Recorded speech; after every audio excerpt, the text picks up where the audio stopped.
Bismillahirrahmanirrahim. Assalamualaikum warahmatullahi wabarakatuh.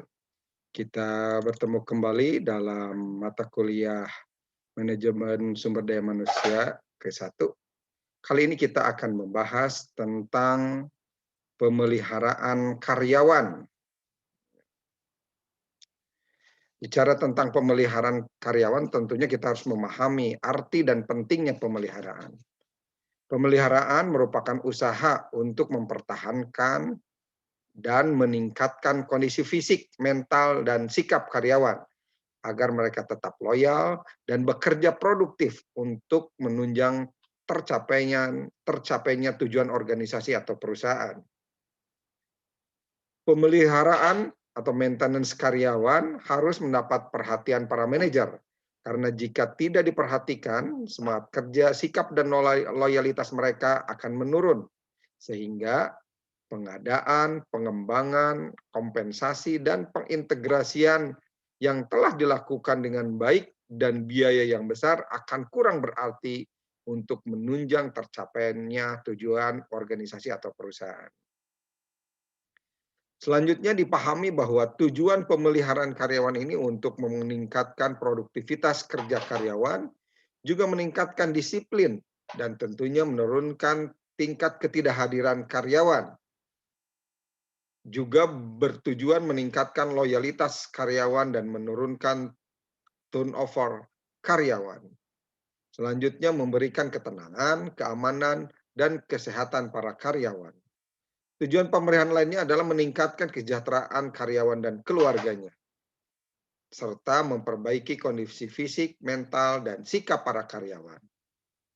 Selain itu juga mengurangi konflik serta menciptakan suasana yang harmonis di antara karyawan dan mengefektifkan pengadaan karyawan.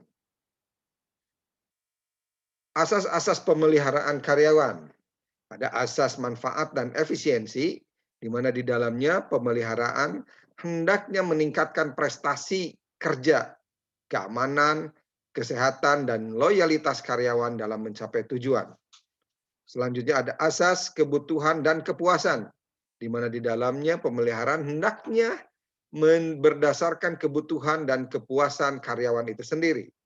Kebutuhan dan kepuasan karyawan menjadi pertimbangan utama sehingga karyawan memiliki rasa puas dalam bekerja.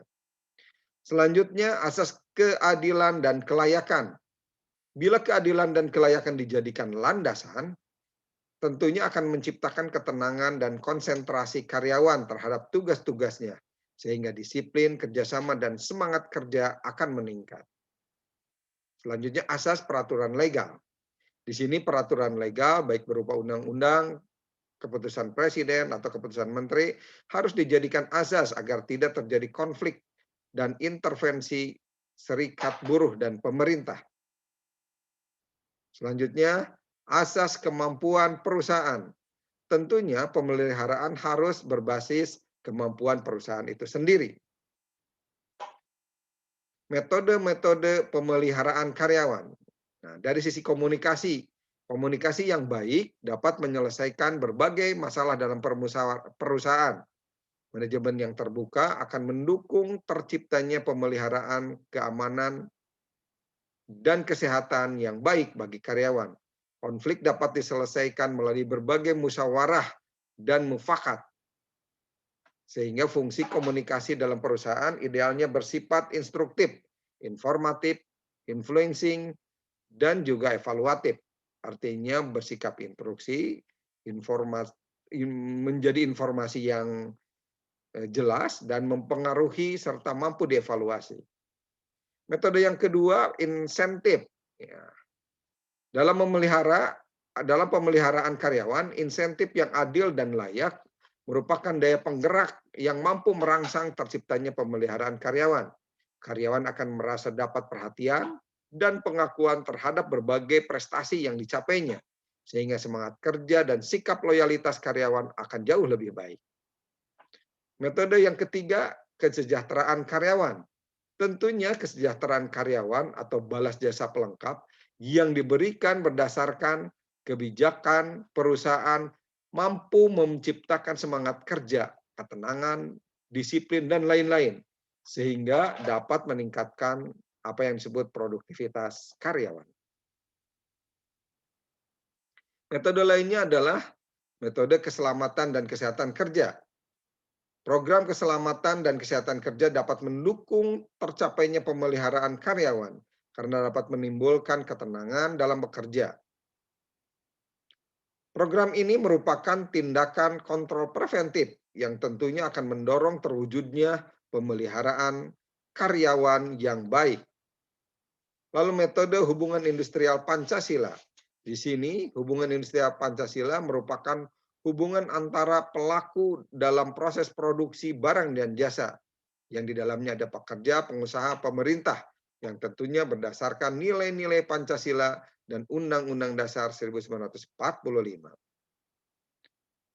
HIP ini didasarkan atas 3 asas kerjasama, yaitu buruh dan pengusaha atau pemimpin perusahaan merupakan teman seperjuangan dalam proses produksi. Yang kedua, buruh dan pengusaha adalah teman seperjuangan dalam keuntungan, dan buruh dan pengusaha merupakan teman seperjuangan dalam mempertanggungjawabkan aktivitasnya di hadapan Tuhan Yang Maha Esa, bangsa dan negara, masyarakat, buruh, dan keluarga serta perusahaan tempatnya bekerja. Selanjutnya berbicara tentang insentif yang merupakan bagian dari pemeliharaan karyawan. Dipahami bahwa insentif adalah daya perangsang yang diberikan kepada karyawan berdasarkan prestasi kerjanya agar terdorong meningkatkan produktivitas kerjanya. Jenis-jenis insentif, diantara insentif positif yang merupakan daya perangsang dengan memberikan hadiah material atau non-material kepada karyawan yang berprestasi, yang kerjanya di atas standar. Yang kedua, jenis insentif negatif. Ini merupakan daya perangsang dengan memberikan ancaman hukuman kepada karyawan yang prestasinya di bawah standar. Selanjutnya kita lihat bentuk-bentuk insentif. Ada insentif material berupa uang dan barang yang bernilai ekonomis sehingga dapat meningkatkan kesejahteraan karyawan dan keluarganya. Yang kedua, insentif non-material berbentuk penghargaan, pengukuhan berdasarkan prestasi kerjanya berupa piagam, piala, ataupun medali. Dan yang ketiga, insentif sosial berupa fasilitas dan kemampuan untuk mengembangkan kemampuannya seperti promosi, mengikuti berbagai pendidikan dan pelatihan, ataupun kalau orang Islam dapat insentif naik haji. Selanjutnya, bagaimana pentingnya program kesejahteraan ini dipahami sebagai upaya untuk mempertahankan karyawan yang qualified, yang bagus, yang terpilih, yang harus diberi kesejahteraan dan kompensasi yang lebih baik. Yang kedua, kesejahteraan yang diberikan sangat berarti dan bermanfaat untuk memenuhi kebutuhan karyawan beserta keluarganya. Yang ketiga, program kesejahteraan karyawan harus disusun berdasarkan peraturan legal, berasaskan keadilan dan kelayakan, serta berpedoman pada kemampuan perusahaan.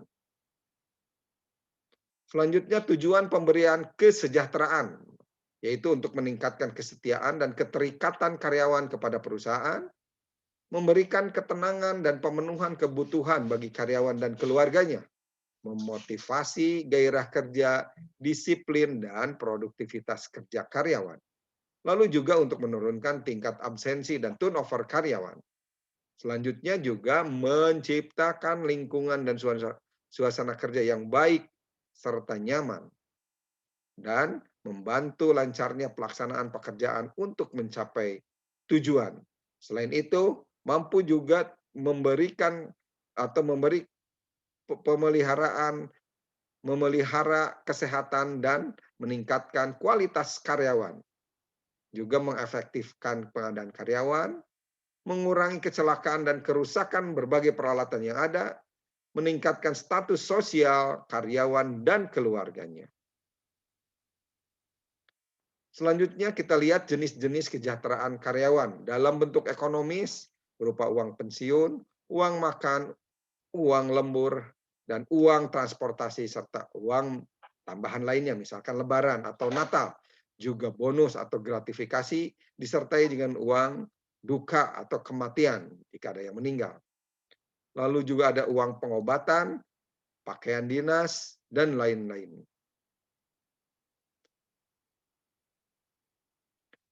Jenis kesejahteraan karyawan lainnya berupa fasilitas, tempat ibadah, kafetaria, sarana olahraga, sarana kesenian, kesempatan dalam mendapatkan pendidikan atau pelatihan atau seminar, juga mendapatkan cuti dan cuti hamil atau cuti melahirkan atau cuti haid, juga sarana koperasi atau toko yang bisa memenuhi kebutuhan dari karyawan itu sendiri, dan berbagai izin-izin yang berkaitan dengan kebutuhan karyawan.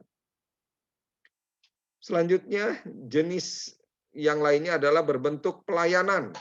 Nah, misalkan pelayanan kesehatan dari puskesmas atau dokter perusahaan, jemputan karyawan, jasa penitipan bayi, bantuan hukum, penasehat keuangan, dan asuransi atau asuransi tenaga kerja.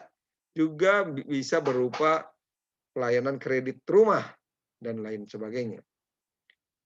Selanjutnya dipahami bahwa konsep pemeliharaan ini berbasis berbagai metode pemeliharaan yang tentunya dipahami juga adanya jenis dan bentuk dari insentif, hubungan industrial Pancasila, kesejahteraan karyawan, juga diikuti keselamatan dan kesehatan karyawan, yang di dalamnya mengikuti azas-azas pemeliharaan dengan tujuan yang telah ditetapkan. Demikian pembahasan kali ini tentang pemeliharaan karyawan. Mudah-mudahan bermanfaat. Sampai jumpa di pertemuan selanjutnya. Assalamualaikum warahmatullahi wabarakatuh.